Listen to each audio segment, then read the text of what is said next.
I picked up this PSP 2000 from Japan pretty cheap. It's overall in good condition other than some scratches on the screen lens, and it's missing a battery and a battery cover.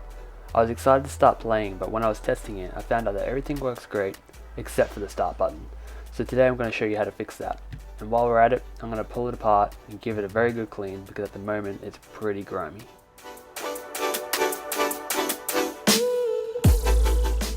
You'll need to remove the 4 Phillips screws from each corner. One of the screws is hidden under the warranty sticker, so that will also need to be removed. Try to remove it as slow as you can to avoid leaving behind all the black glue because it's very annoying to clean off.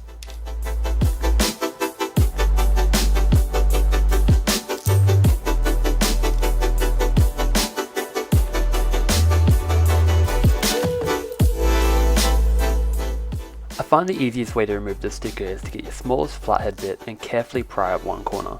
Once you have enough to pinch it with your finger, slowly peel it back all the way and remove it. After that you can then stick it to your brother's forehead.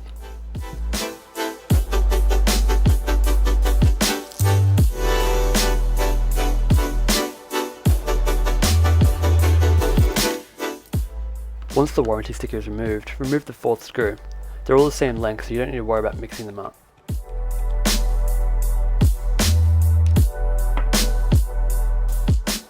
After that there is one more Phillips screw on the bottom next to the label. This is also the same type of screw as the last lot, so again, don't stress if they get mixed up.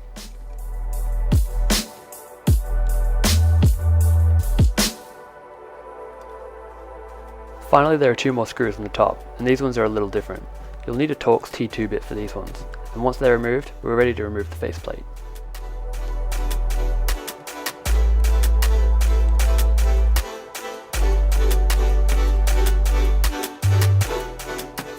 The faceplate just usually lifts off, but sometimes it likes to be a bit tricky, especially if it's the first time being opened. You can use a plastic pick to help if you need, and slowly lift up, working your way from left to right. Once you feel it release, push through the buttons on the right so they stay behind, and lift up.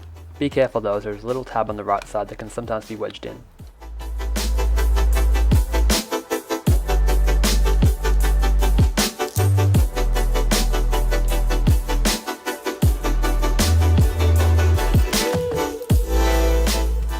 The buttons at the base are clipped in on either side. Take your flathead bit and carefully pry either side up until it releases.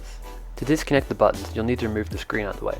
The screen is also held in by clips either side, so release the screen the same way and carefully move it forward.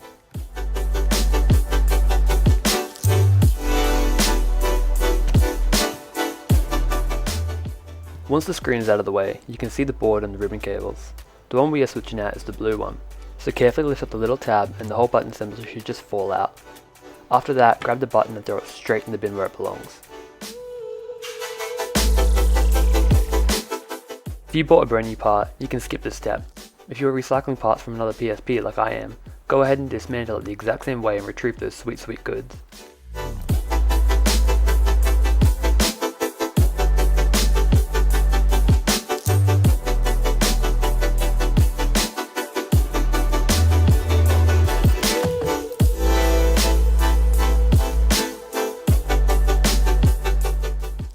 You can now install the new button assembly the exact same way we removed it. It's definitely easy to install if you remove the screen, but you don't have to if you don't want to.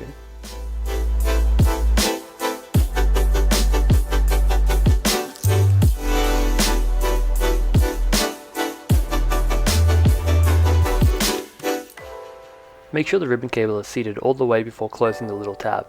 After this, fold the screen back up and roughly click everything back into place. While it's still apart, pop a battery in and test it out.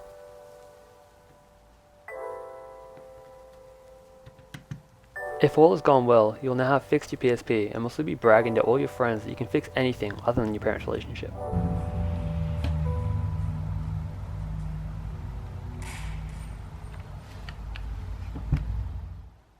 As you can see, it's pretty manky in here. About 12 years of dust, dirt, hair and human slime has built up and coated everything. So while everything is apart, I'll be removing all the buttons and the joystick, and I'll be giving it all a good scrub with isopropyl alcohol, some cotton buds, and my girlfriend's toothbrush.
You have to be really careful with these buttons, as they are flimsy and snap easily.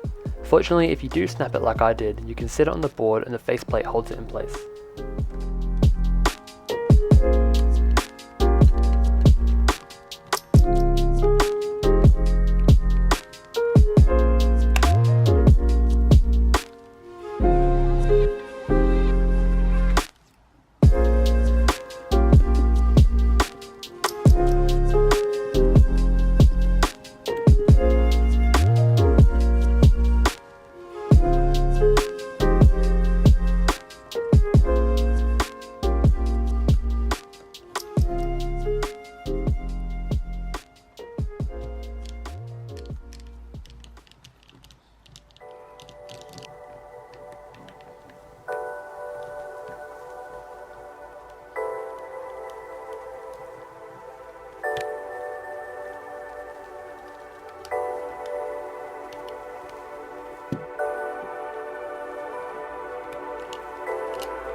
And just like that, we have a nice, clean, perfectly working PSP again, and I have to say, the white looks awesome. If you like this video, please give it a thumbs up and subscribe for more console goodness. Bye bye!